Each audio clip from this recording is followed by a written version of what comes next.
I am Ira Kirschbaum. I am the editor-in-chief of the Journal of Orthopedic Experience and Innovation, otherwise known as JOEI. We have a very exciting program tonight, sponsored by Vericel, um, on what we call the work of arthroscopy. Okay, and we're going to um, I just wanted to give everybody a little bit of instructions. Try to keep your audio on mute unless you're speaking. Type your questions into the chat box. I will call on you, and you will unmute yourself and possibly put your video up and ask your question to the panelists. All right. Um, so right now, I'm going to introduce the panelists.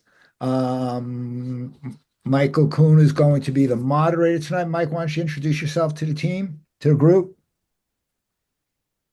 Hi, good evening, everybody. My name is Michael Kuhn. I'm a orthopedic surgeon practicing in Connecticut, in central Connecticut. I've been here for about 10 years. I practiced in the Navy and took care of the Marines for a long time. And I'm happy to be here with you tonight. My fellowship and my training background is sports, and I have a special interest in cartilage repair and preservation. So glad to be here tonight. Thank you.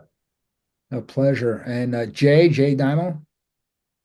Sure. Hello, everyone. My name is Jay Deimel. I'm a orthopedic sports surgeon specialist based out of Erie, Pennsylvania.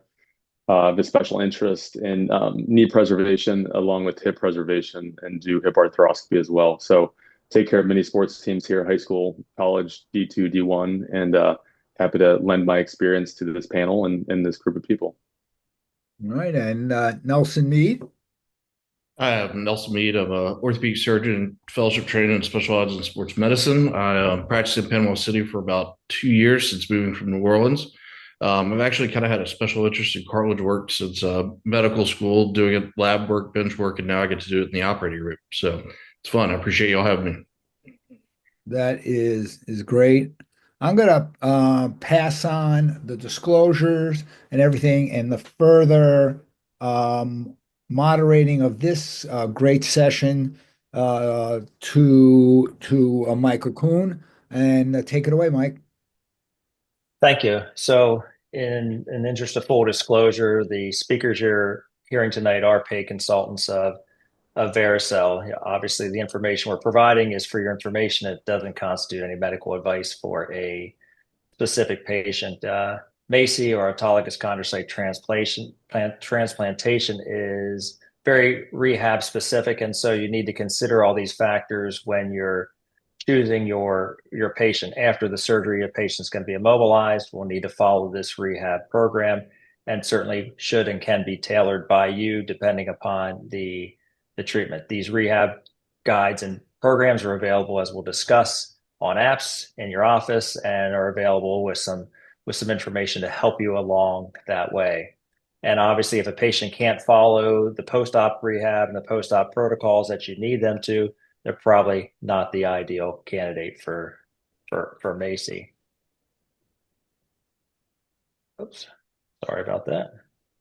Uh, MACI is autologous chondrocyte that are impregnated on a porcine collagen membrane.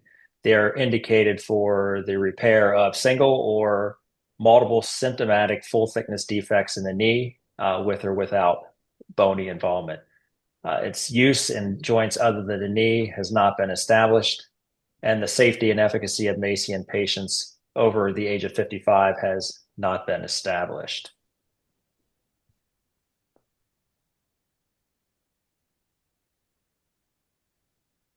Sorry, this is slow to respond. Contraindications, as always, you need to consider those when you're selecting your patient. Any patient with a hypersensitivity to a gentamicin or aminoglycoside, an adverse reaction to a porcine or bovine product, is probably somebody that you wouldn't want to select for this. This is not indicated for patients with severe arthritis, inflammatory joint disease, blood dyscrasias, or patients who have undergone surgery in the past 6 months, with a caveat that they probably have, because you've seen them, you've operated on them, you've seen the cartilage defect and taken a biopsy, unless it's something along with the biopsy or you're planning to do concomitant procedures at that time. The risk of malignancy hasn't been established. These are biopsies you're taking from the patient. There's no testing of that for any kind of malignancy. And so in theory, that could be transmitted, as well as infectious diseases from the patient to the patient. Localized conditions, including inflammatory diseases, meniscal pathology, cruciate ligament instability, and malalignment, need to be addressed prior to or during your MACI implantation. And while all attempts are made to ensure sterility, the final sterility is available for you at the time of surgery, but not at the time of shipping. Adverse reactions are as you would anticipate. The list, of course, as the FDA requires, include arthralgias, tendinitis, back pain, joint pain, and swelling and effusion. You might say those are predictable after a procedure. The more serious ones that have been reported are joint pain, cartilage injury, meniscus injury, obviously treatment failures for the cartilage to fail to heal, and ultimately osteoarthritis. As I mentioned before, the use of this in pediatric population younger than 18 or patients over 65 has not been established. And the implantation MACI is not recommended during pregnancy, and the safety from breastfeeding has not been determined either. And you probably would have a hard time in convincing your anesthesiologist to do this in a pregnant patient as well.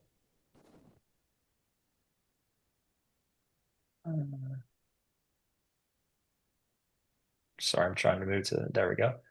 So now that we get through those parts, I'm going to introduce MACI Arthro to you. And we'll start with a little bit of background, a little bit of history.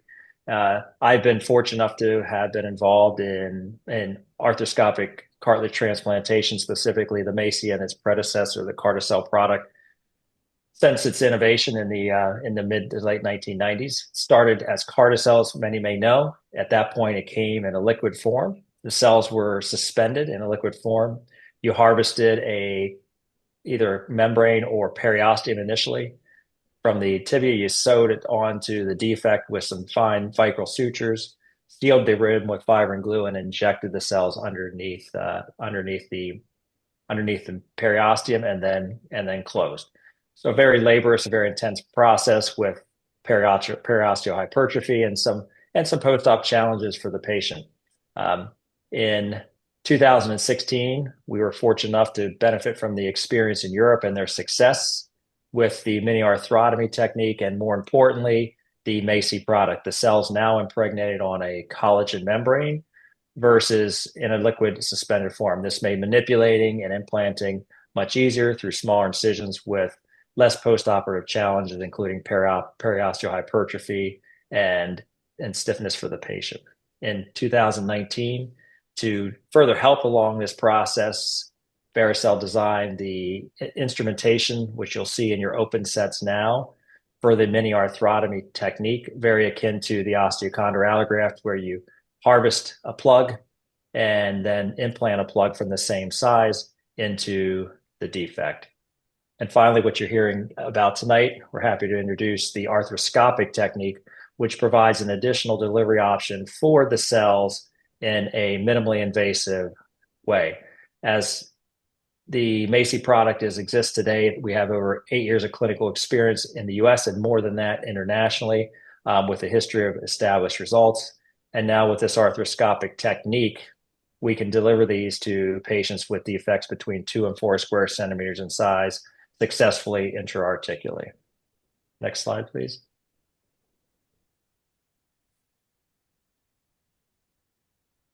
So when we talk about the implant, let's take about an overview. You're scoping a knee, or perhaps you knew about this, or you got into a knee and you see a focal, full thickness cartilage defect, perhaps on the medial femoral condyle. Is that right? Yep, you're correct. We're fine.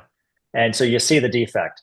And so the first step is going to be to take a biopsy of the cartilage, a full thickness cartilage biopsy, generally from the intercondylar notch. We generally talk about 2 eraser size pieces of a pencil are a good size. You pass them off, they place them in the sterile containers, and they're shipped off to Vericel for processing, at which point The cells are propagated and eventually seated on a membrane when it's time for the second stage of surgery. Finally, you come back, implant the cartilage cells in the MACI membrane, either through a mini arthrotomy or through an arthroscopic technique. So MACI Arthro is now available, as I mentioned, for patients with 4 square centimeter lesions or smaller. This is the first and only FDA-approved autologous cell-based therapy for arthroscopic delivery in the US. This technique incorporates the advantages of an arthroscopic approach with the, again, well-established long-term durable and established results from the MACI product through the open technique. It allows you to minimally manipulate and handle the membrane to preserve as much viability of the cartilage cells as possible, which is certainly something that we want to do. And the instrumentation, as you'll see in a bit, is designed specifically for that. It's designed to allow you easy access to the joint and to atraumatically introduce the cells into the defect. The tools that you'll see here, and we'll go through in a bit, are designed and available for these techniques. They include cannulas of various sizes to correspond with the defect size. They include the arthroscopic cutters, which are very similar to what you see in your open implantation set if you've used this before. These are adjustable and able to be delivered through the cannulas and then flipped so they can correspond perpendicular to your defect. 3 different size curettes have been designed to allow you easier access arthroscopically to the condyles, to the trochlea, to the tibial plateau, to debride and get well shoulder borders for your defect. There are corresponding cutters that allow you to harvest your membrane. There are applicators to implant it. The standard cutting block that was available in the open tray as well to harvest the graft. And finally, one of the most innovative things, and one of my favorite tools, the V-shuttle, which is the delivery device, which you'll see later to help you to implant the membrane through the cannula in a very atraumatic fashion. Next slide.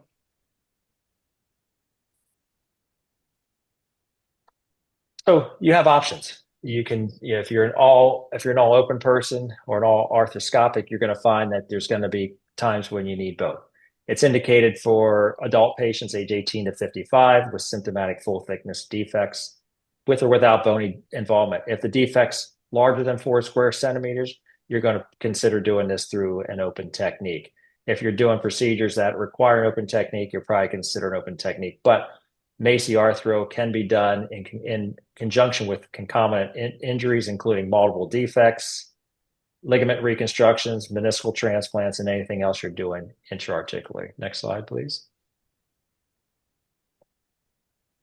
So when we talk about the procedure, and we'll go through the key points now, but we'll go through it step by step in a second. Defect sizing and portal placement is key. Like everything else that we do in surgery, being on top of what you need to do, getting adequate exposure, getting adequate visualization is key to the success.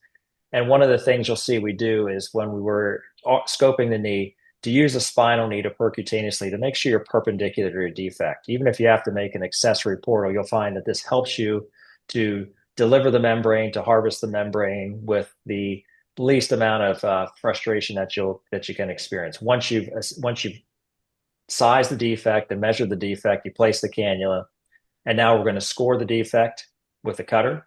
We're going to debride the defect to well-shouldered perpendicular borders with the cannula, with the curettes that are available, and then we're going to dry and prepare the defect for implantation.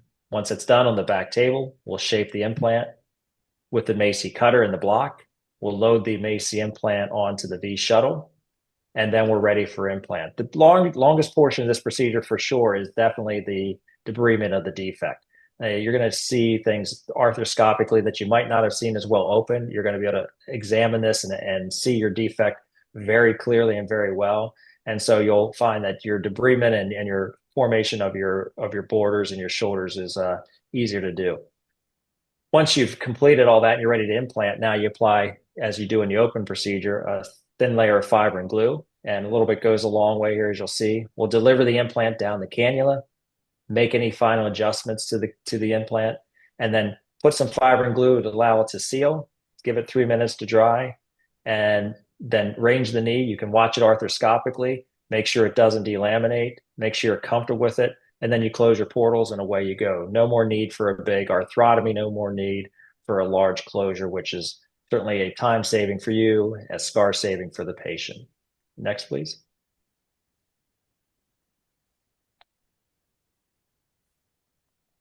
So this is some figures of showing what I just discussed. So this is a standard defect that you've all probably seen on a condyle, a full thickness cartilage defect with some fissuring around the sides.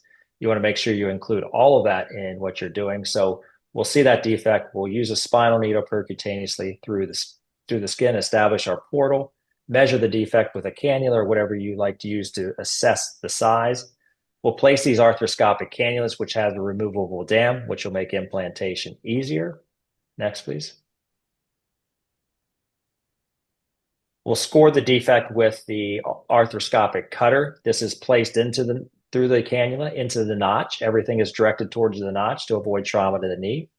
Flipped into the appropriate position, placed over the defect, and then with gentle taps of the mallet, we'll score the outer edge. Once you do that, the curettes, a ring curette on the left, a box curette in the center, and a rake allow you to gain access to the areas of the defect.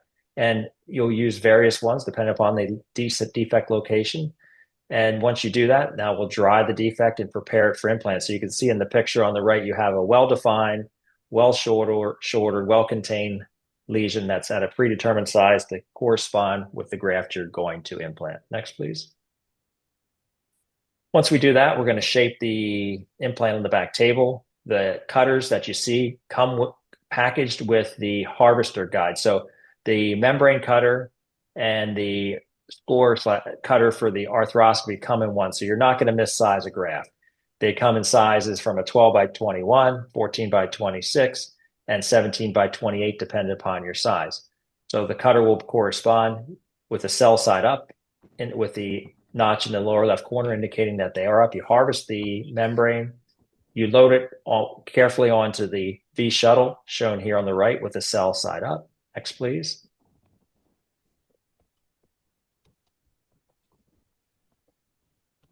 We'll get there.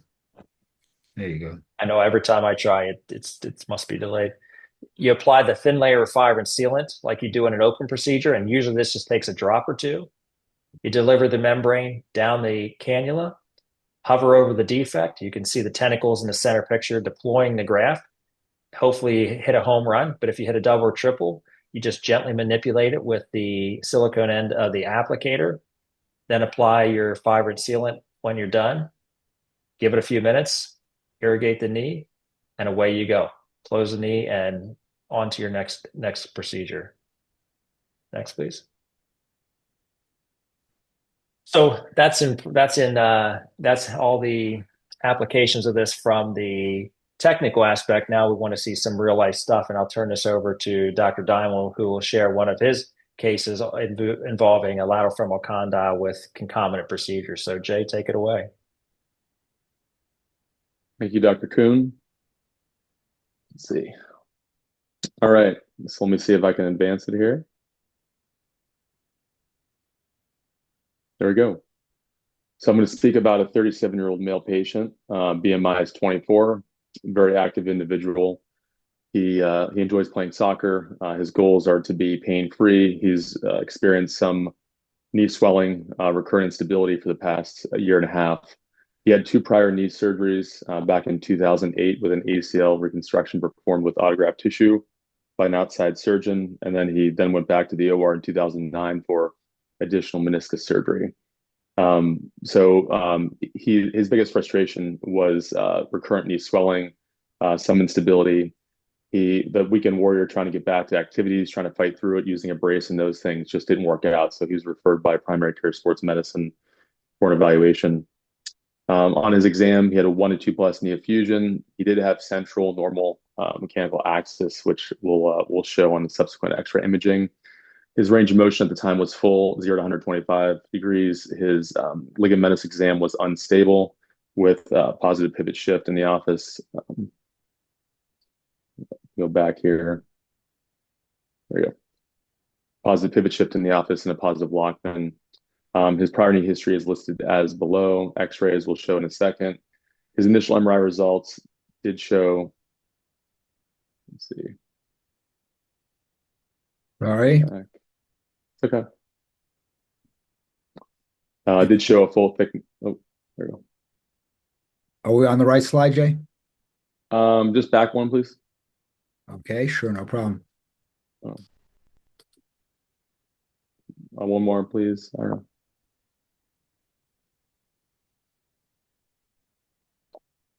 Thank you. Yep, did show a full thickness cartilage defect about the lateral femoral condyle, initially measuring 7 millimeters by 10 millimeters. Also showed anterior tibial translation in the lateral compartment and meniscal changes in the lateral side post meniscectomy. So we'll advance if that's okay. Yep. There we go. Okay, so here's his x-rays. These are weight bearing. Obviously, the left is coronal, the right is sagittal. Prior tunnel imaging on the AP, no significant tunnel widening on the tibia. You can see a vertical femoral tunnel on the coronal image on the left side. So we'll advance in. And here you can see the plumb line measuring from the hip mechanical axis all the way down to the ankle. Plumb line goes through the central portion on the left side. Here's the MRI. On the left is sagittal, on the right is coronal. You can see static anterior tibial translation on the left. The posterior horn of the meniscus has post-meniscectomy changes and appears to be slightly subluxed posteriorly. You can see edematous changes of the subchondral plate, both superiorly and inferiorly, consistent with full thickness chondral defect on both. Medial meniscus root appears to be intact on that coronal sequence. Meniscus status, we discussed that. Defects, one isolated to the lateral femoral condyle, a small portion to the lateral tibial plateau. It was measured initially at 1 centimeter by 2 centimeters to the central posterior third weight-bearing surface. Conditioning of the opposing surface was grade 2 as discussed. Subchondral bone was involved but not through.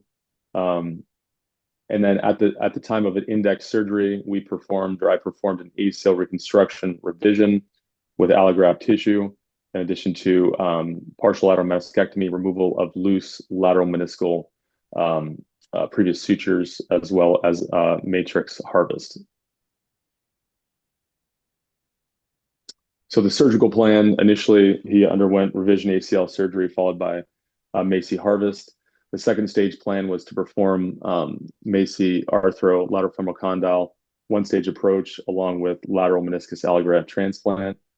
Defects to be treated. Again, initial MRI imaging 7 millimeters coronal by 10 millimeters sagittal, which appeared to be larger at the time of the procedure initially.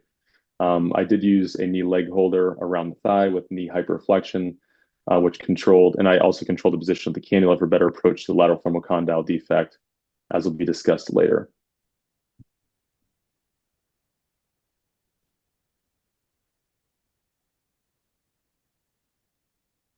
Yep. Next slide, please. There we go. Okay. Okay, thank you. So here you can see this is time of initial surgery. This is the lateral anterior portal looking lateral femoral condyle. You can see the post meniscectomy changes in the back of the posterior horn as it sweeps to the medial side. You can see less of a posterior horn there. You can see the probe probing a full thickness chondral defect of that central weight bearing portion of the lateral femoral condyle, which then measured upon knee flexion the size on the right side. So again, larger intra-op than was diagnosed on the MRI scan. You can see here then at the time of procedure, I did perform the lateral meniscus transplant first, all soft tissue, anchorage into the posterior root and anterior root, followed by capsulodesis suture laterally transtibial with additional anchor placement. And once the lateral meniscus was transplanted, we then did the arthroscopic Macy approach with the cannula as Dr. Kuhn described. Here you can see the V shuttle coming in on the right side. You can see the graft with the cell side facing from on the lateral aspect to the left. As it comes in, then you can see the final graft placement on the right side. Obviously, superior is elevated And you can see the position of the lateral meniscal transplant right below. So currently the patient is a little over 6 weeks from surgery. Patient did use a CPM after surgery, 0 to 90 degrees for 4 weeks. He was toe touch weight bearing for the first 6 weeks, given the meniscal transplant. I did keep the brace going for 8 total weeks. So he's weaning off the brace now. He has 0 to 110 degrees of motion currently, just over 6 weeks, doing very well, working with physical therapy. All right, let's move it over Thank to you. Nelson, and then we're going to open it up for some questions. You could always put the questions in the chat. Nelson, you're up. There you go. All right. So this is a case of a 25-year-old female who did a concomitant ACL repair and MACI for lateral femoral condyle.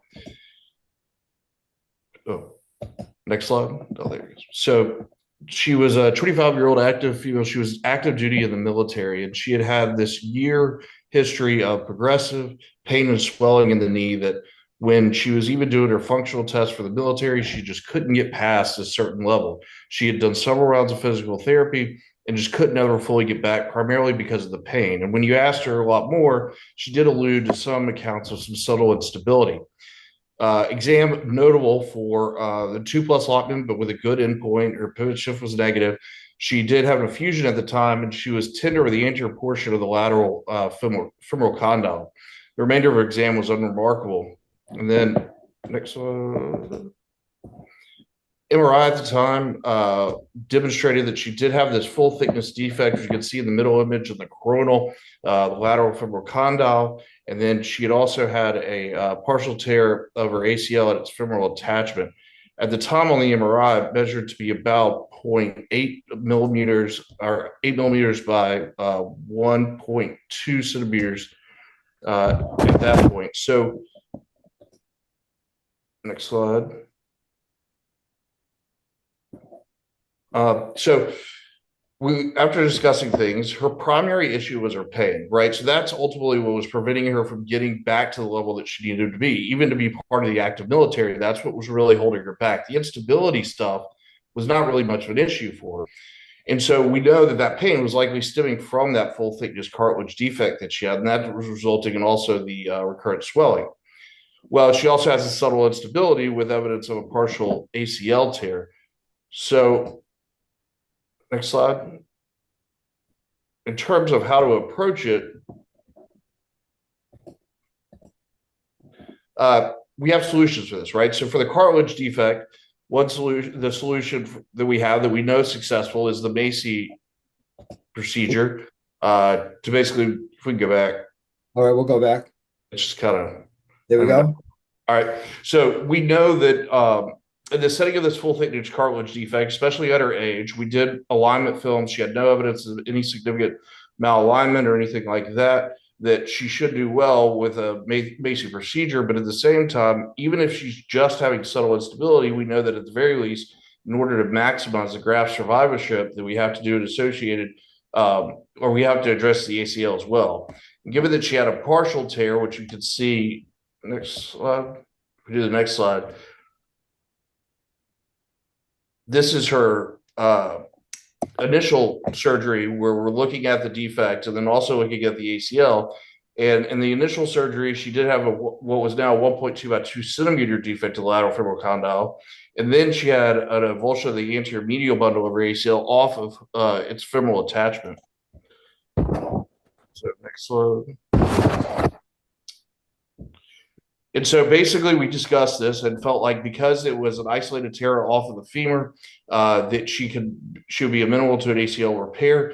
And at the same time, given that we could also address the MACI procedure and we had direct access to that defect from the lateral, from that portal, that both could be addressed arthroscopically. And so that's kind of an important thing to me when addressing whether or not these can be done arthroscopically is one, can I get to them perpendicularly with a spinal knee or with the cannula? And two, can I do it without much manipulation of the knee or with easily getting in and out? which are the things that are important. And so here in the second stage of the surgery, we're actually doing the arthroscopic MACI or MACI arthro and the ACL repair. The sequence that I chose in this situation was to go ahead and debride the lesion fully, which you're seeing here. So on the left is an image of the arthroscopic cutter. Two things to remember here is that one, the cutter is flat, the condyle is not. So you have to be able to make adjustments for that, whether or not it's flexing or extending the leg or raising or lowering your hand, so that you get perpendicular force on there to get good vertical walls.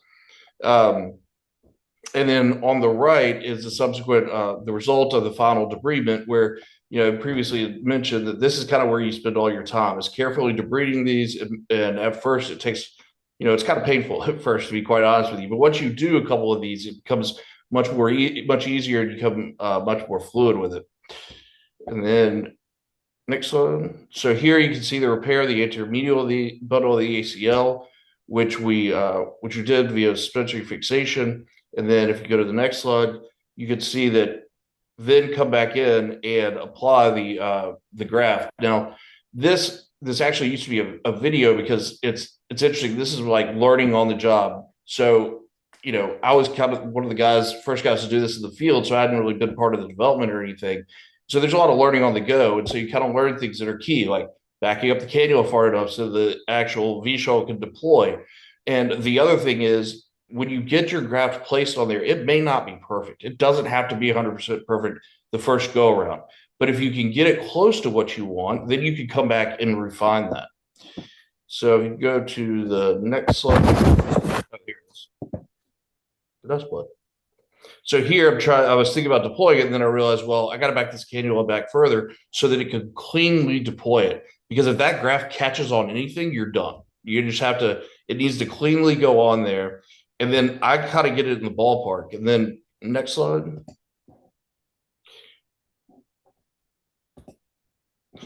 And so then you can come back in and you can make final adjustments, whether it be the instrumentation that's provided, which is very, very good. But then sometimes I needed something that would have a little bit heavier weight, so you could use something like a freer to better kind of shape it and place it where you want to be. One of the things that you can see here is that it's kind of a humbling experience. Yeah, when you see this from an arthroscopic view, you see a lot of the stuff you may not see when you see it from more of a bird's eye view. But at the same time, as long as you're doing the things that we know need to be done, like good vertical walls, not violating the subchondral plate, making sure that the graft is flattened, that it extends the periphery but does not touch the walls, then we know that we can achieve the success we usually achieve with MACI. Next one. You want the video or? Yeah, we can play the video. So here it's actually coming in with a different instrument and being able to make those adjustments. So, and then go back. And then, yep, next slide. So a lot of people then will ask me, well, why is it worth doing this arthroscopically? Like, there's got to be something you're changing significantly in their postoperative rehab, something that allows you to do things differently. Well, first I tell them there's things that I can't change with MACI arthro, right? Like, I can't change the biology. So the things that stay the same are, is I'm still, minding that protective phase. So I'm not letting them put weight on it for 6 weeks, and then progress them to full weight bearing at 8 weeks. And then next slide. Also, I have them in a brace for the full 6 to 8 weeks. Because the way I view the brace is that the brace prevents sudden unexpected loads to occur at the site of that implant. And it kind of protects it from, especially when you have concomitant instability procedures to do with it as well. So I'm still bracing it for 6 to 8 weeks. The weight bearing limitations are still there. What may be a little bit different, you can go next slide.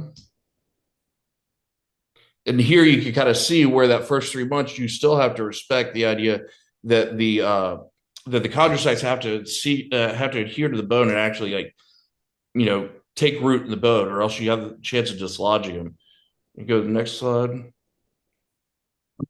And so what it does change for me is that, I can get them back to immediate passive and full active range of motion a little bit quicker. I'll lock them in extension when they're not doing rehab, but at the same time, I can go ahead and start activating their quad a little bit quicker. They feel more comfortable and in full range of motion more quickly. And so I do think with the motion and quad activation, I am seeing a change. You can go to the next slide. And so this is her about 10 days post-operatively. There should be a video associated with this. So this is 10-day post-op. You can see that she's already activating her quad because her effusion post-operatively was minimal. I mean, the swelling on this is something anecdotally I'm seeing that has improved. And so getting the earlier quad activation. And so that's really kind of the big change that I've seen so far. And so, she's done well. I'm seeing the same amount of swelling in all the other patients I've done as well.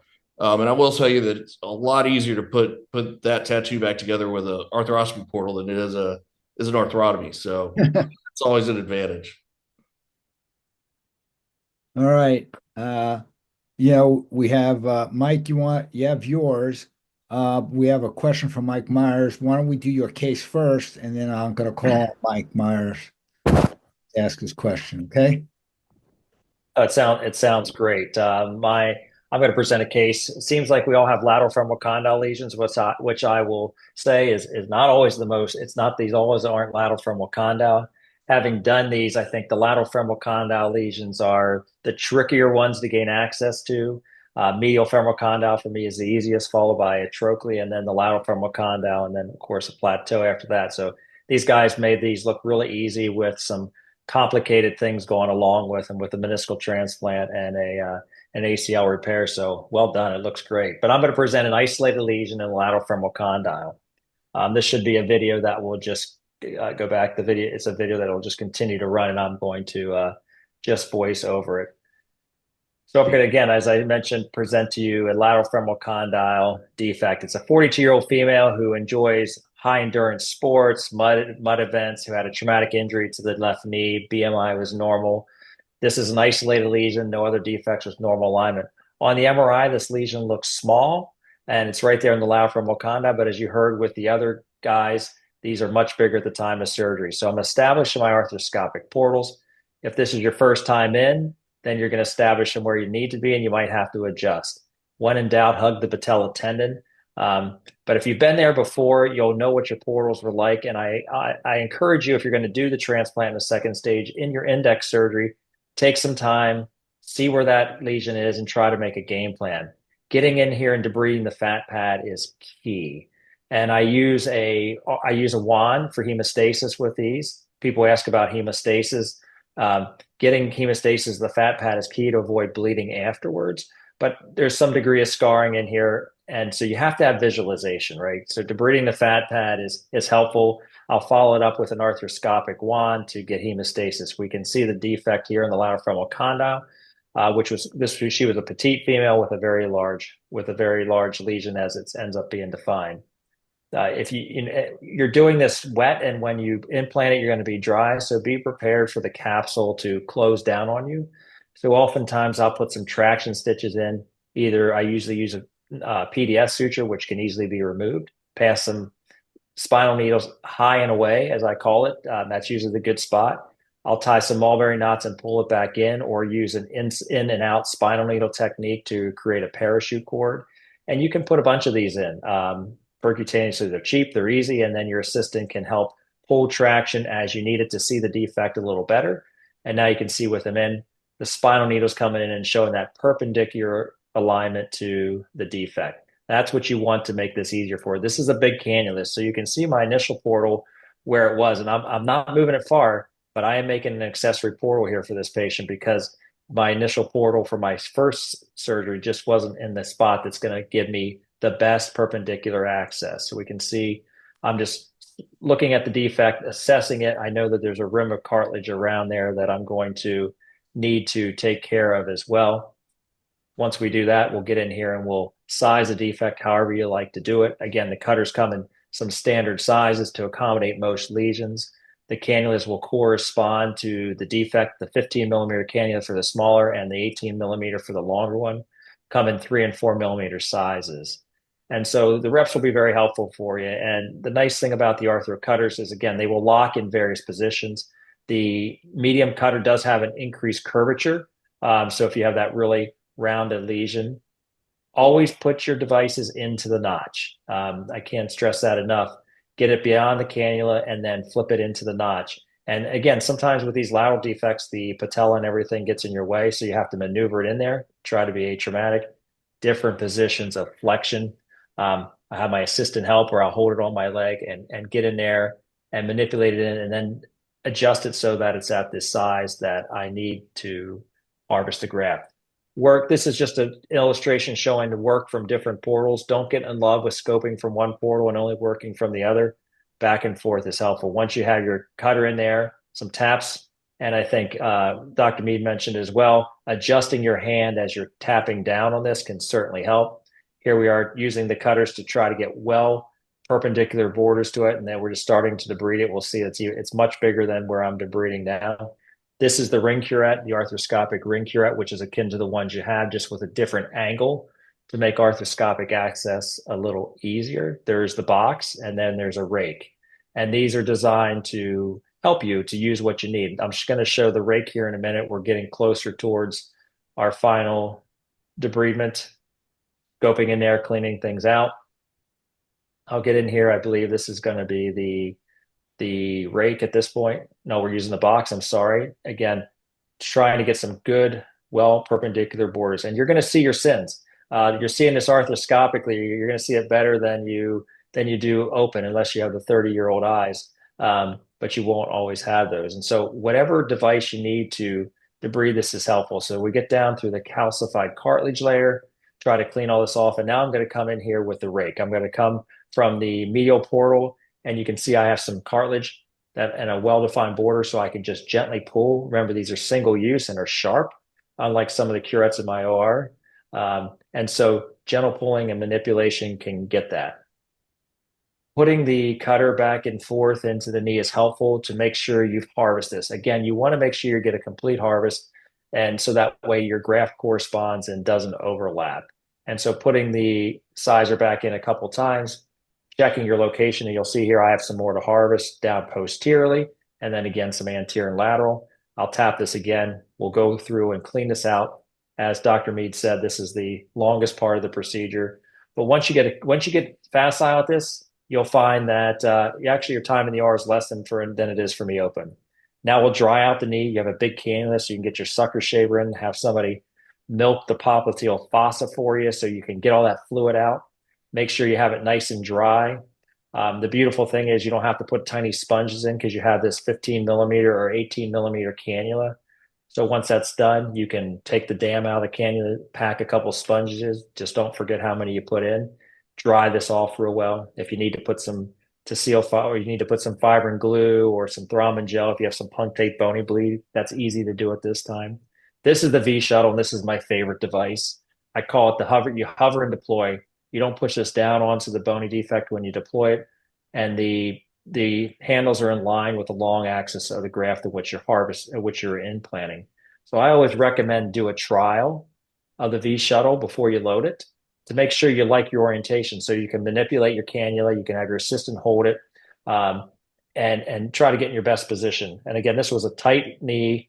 This patella is overhanging laterally and a big defect. So here we are. We're showing the hover and deploy, just trying to get our orientation. On the back table, akin to the open procedure, we'll harvest the graft. I always recommend preserve your graft. If this doesn't work the first time, most likely you can do it a second or third time on the same graft.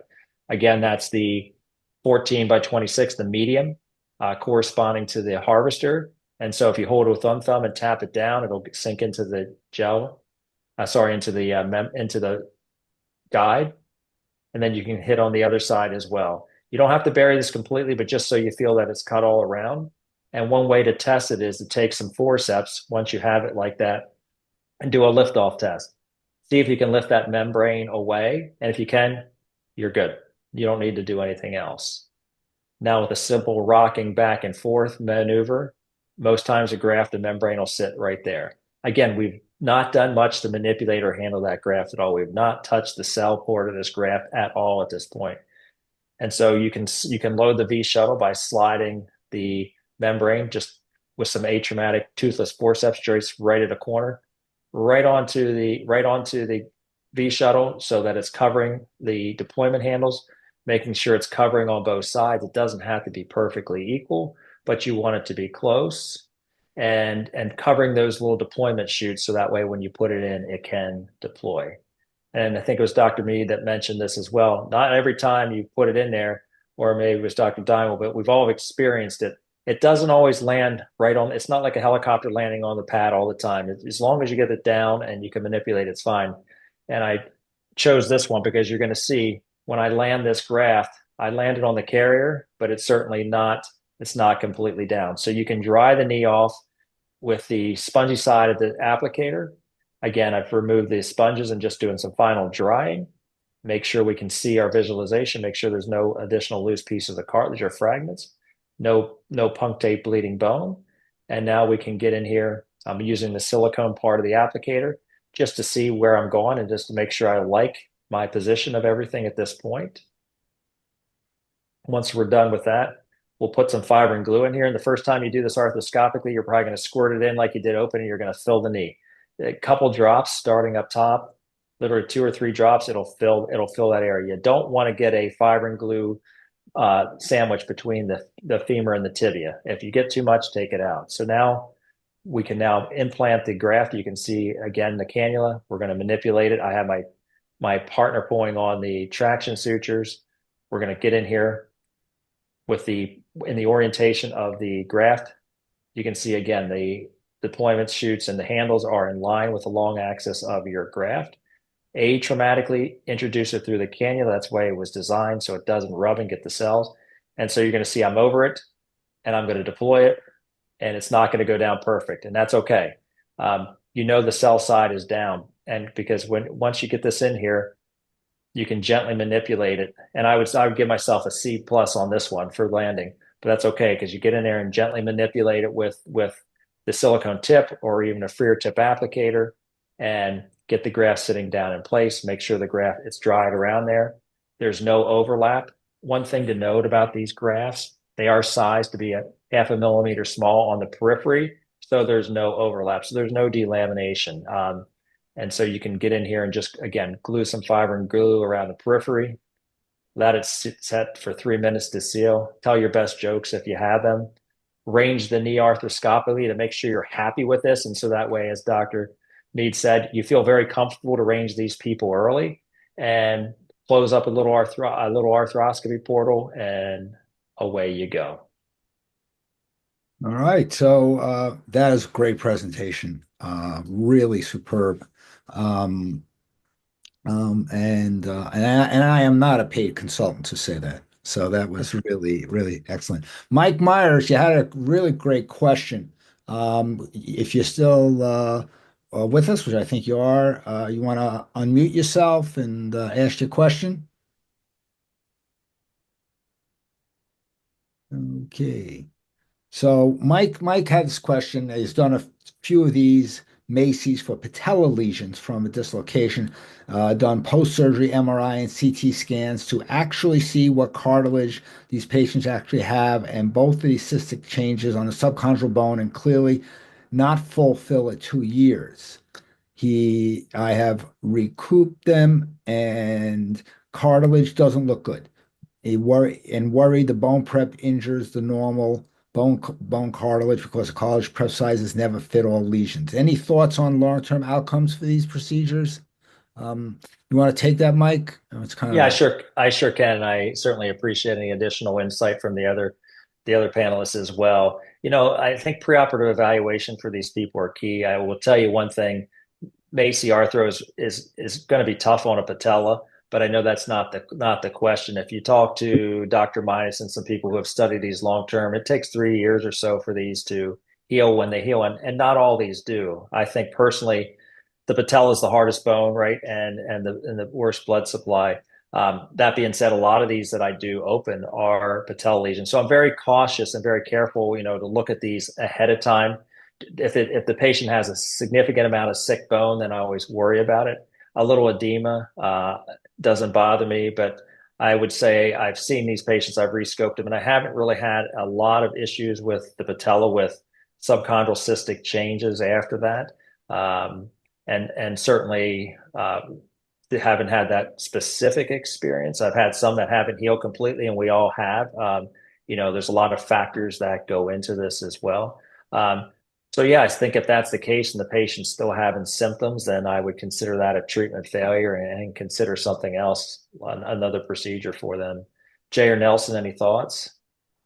Yeah, I mean, I recently had one that had some subchondral cystic changes, and I'll say that I think who this in an ideal world is for that person that had the acute trauma, right, and results of what I call like the pothole defect of the cartilage, versus the ones when we really look at them and we're looking at malalignment, we're looking at associated osteotomies and stuff. Those people have been overloading for a while.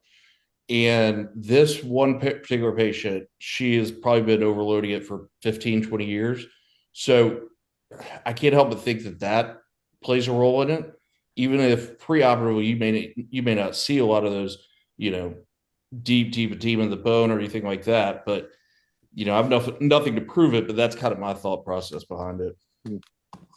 Yeah, I agree with you both. I think preoperative evaluation of malalignment, considering tibial tubercle osteotomy, those types of things. I do get concerned when I see subchondral cystic changes initially and would prefer a different procedure. But if that's not the case and you can correct things with the TTO, I'd be more confident going forward with that. Yeah, I would agree. I don't do many of these without a TTO. There are some that I think, the traumatic lesion with a normal alignment, normal everything else, but that's the outlier. And I also agree, if I see somebody with sick bone pre-op, whether it's the patella or the condyle, whatever it is, not just talking about edema, because Dr. Minus and the folks at Mass General at that time showed that eventually does generally go away. But cystic changes, for me, sick bone needs a sick bone procedure for me, whether it's bone grafting this or going to another type of graft. And I see these again, we're young patients. And so you wouldn't necessarily, I wouldn't expect that in my experience, but nevertheless, that's what you saw. So I don't know if Dr. Myers, did you do tibial tubercle osteotomies with these at all, or were they just treated for the cartilage defect? And these were just treated for cartilage defects. They were, one of them was she was riding a mountain bike and tore her whole lateral femoral condyle cartilage off. We tried to pin it and sew it back, and that didn't work. So then I ended up doing a Macy on an 8-year-old that had a whole lateral femoral condyle defect. And that was just traumatic. She didn't have malalignment. It was just a traumatic, complete defect off the lateral femoral condyle, but it's now all cystic and irregular, and she's 12 years old. Yeah, certainly. I can't speak to an experience in the in that age group. That's a tough injury, and it sounds like you gave her a valiant try for sure. I don't know that there's certainly a great answer for that one. I got a question for the group, a kind of a two-part question. What advice would you give to a surgeon looking to transition to the Macy technique? Do you start open, go arthroscopic, start doing arthroscopic? What advice do you give someone who says, I want to begin to adopt this in my practice? Because it doesn't look like something like you call the rep, they bring stuff in, and you just do it. That's not the way I see it. What advice would you give? Jay, what advice would you give? Yeah, I mean, I think that's a great question. I think part of it's the comfort level. With my background with hip arthroscopy, I prefer looking at things with a camera. It's a small spot, narrow window, have to access it with small portals, and I just feel so comfortable with looking at things through a camera. And certainly, I started out open, no problem. You get a better sense of things from an open procedure. But now, accessing even the trochlea, like Dr. Kuhn said, even the patella, arthroscopically with Macy, it's just, for me, it's so much easier. So I think part of it is your experience and your skill set with the scope first. But then I certainly think it's easier to start open and then convert to arthroscopic based on your ability to scope. Excellent. And training courses, visiting other surgeons. I mean, the whole lot, right? Definitely. Yeah, Yes, keep connected. Yeah. Sorry. I would agree with that too. Having done some of these training courses for surgeons, just got back from Florida on Monday, and you give this talk, and then they get in the lab and they start to do it, and they have different levels of arthroscopic experience, and you see the light bulb going on. I think the learning curve is shallow. I've done this without these instruments for a long period of time, and it's much easier. I've done these with these instruments hundreds of times, most in cadavers because it was development. But my advice is pick your lesions smartly, right? If you're gonna plan to do this arthroscopically, and you're in there with a lesion and you have a focal defect in the medial femoral condyle, and you're looking right at it and you're taking your biopsy, that's probably one to try arthroscopically. The ones, these guys are showing you are definitely black diamond type ones with the concomitant injuries as well. And I agree, start scope, go do your debridement, give yourself a certain amount of time. And if it's not going well, then just extend your incision a little bit and do it. Even if you get to the point of implanting and you're at that time where you're implanting and it's just not going well, you've harvested the graft, it's just not going well for you for whatever reason, then you can always adjust to an open. So you always have a simple bailout with the same thing there. But I do think getting your hands wet in the lab, doing one or some on a cadaver will be super beneficial for you, and the company makes that available. I'm going to call on someone cold here who I know just did their first arthromacy. Is Michael Redler. Are you available to tell us about your experience and maybe give us some insight? Oh, I'm available. Hey, first of all, Allison Honeyman is on this call, and she is an outstanding rep for Vericel who ramped me up. I've been doing this long enough that I have sewn the cartilage cells in place with tibial periosteum, which is a pain in the neck. Here's what I will tell you. One, the arthroscopic procedure is way easier than the open procedure. Visualization is great. The first one I did was a lateral femoral condyle. I think the points that Jay and Michael made are really important in terms of being perpendicular to the lesion. But the instrumentation is great. I love to have a little additional instrumentation to measure the defects so you choose which template you're going to be using. I can tell you that my patient felt so damn good afterwards with the arthroscopic procedure. He never took a single narcotic. I had to hold him back in terms of his weight bearing and his rehab because he just felt great within a week of having it done. I think that the take-home message here is the advancement is exciting. I think the biology is exciting. And frankly, I think what we need to do is every time we see these articular cartilage lesions, have a very low threshold for taking a articular cartilage biopsy graft. My patient, and as a lot of us will do, we were doing some concomitant procedure. You see this lesion, you may try a little microfracture, works for a while, fibrocartilage fails, and then they need the procedure done. And Vericel is able to hold these cartilage cells for a long period of time, and it worked great. I've actually got a patient coming up who's got defects in both of his knees. I scoped one of his knees, someone else had done the other one. I took articular cartilage biopsy cells, and it turns out, Allison has assured me, I have enough articular cartilage biopsy cells now growing in the lab to do both of his knees. I'm going to do them both arthroscopically. This is a great advancement, and I appreciate your presentation tonight. No, it was great. Let's sum up, unless there's some other questions, if people want to unmute their mic. I think that was great. Thank you, Michael. And we're looking forward to hear about the results of the bilateral. Stay tuned. Yeah. Tough to do them at the same time, but Yeah, probably not. Probably not.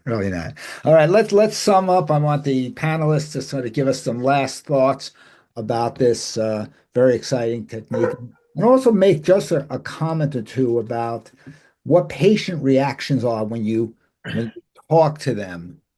When you talk to them about this is what you're going to do. You know what I'm saying? I just curious what the patient reactions are. I'm going to do this. I'm going to grow your cells in a lab somewhere else and bring, is there you get any patient reaction to that? I want you to answer that and then sum up your bit. Let's start with Nelson. Tell me a bit about the patient interaction and Yeah, so I've been fortunate that I've kind of I have a relatively smaller community, and so the word's kind of gotten out. And so, of course, some people come in with diffuse cartilage damage and wonder if they're candidates for it or not. And so, there is some sort of level of awareness going into it, but at the same time, you feel like when you're explaining it to them that there is kind of a detachment of reality a bit, but always stress to them that this is the multiple iterations of this that we've done. We've gotten much better at the biology, and that the results have gotten a lot better. And the other option is that we inevitably know these progress. But in terms of anything to sum up with this, I would say that if you're going to make the transition to arthroscopy, that like it's already been emphasized, is that one is trajectory and the lesion location. You need to be able to get there easily, perpendicular, and also be able to get it out in and out easily. And if you can do that, then I think it will be successful. I also think that that it took me, I would say, about the third case learning curve where really the debridement went smoothly, everything went smoothly, and so I do think that you can get there rather quickly. And at the end of the day, I have anecdotally the effusion, the swelling is so much less than what I was experiencing open. And the quad activation is so much earlier, which I think makes the second surgery a much easier sell to patients. Excellent. Jay, some final comments? Yeah, I agree with everyone. I mean, I think you have to hold patients back. I think the biggest thing would be just really good patient education in the office, just understanding, hey, here's the thought process here. Getting their buy-in, making sure, especially for additional concomitant procedures, whether it's correction, osteotomy, ACL, those types of things, that they're on board with the postoperative rehab. Oftentimes, if it's just isolated MACI, they want to go faster, which is to be expected. But they're minimally painful afterwards, just like Dr. Redler mentioned. And so, from my standpoint, patients think it's a hit, especially athletes, discussing the fact that, hey, this sample may be good or is good for 5 years, especially if you're a freshman, sophomore in college. When you complete your college career, potentially when you're done, within 5 years, then you can have definitive treatment as well. So that's appealing to some people. But I've been amazed. And I will say that when I do take the biopsy, I do spend some time, just like the other doctors mentioned, planning the arthroscopic portion to make sure that that second procedure goes well. So it's not just about the biopsy and then leave, it's biopsy as well as articulating the next step at that time of biopsy. Excellent. Mike, you want to bring us home for tonight? I will. It's an easy sell because it's got a longevity of the cells and the procedure of success. And patients, at least in my area or my practice, always want to know what's new, what's out there, when are you going to be able to wave your magic wand and make my knee better? Well, this is not that, but it's a less invasive approach to it. When I tell the patients that previously I would do this with a longer incision and bigger dissection, everything else, and I tell them I'm going to do it through the camera and instruments, they're sold.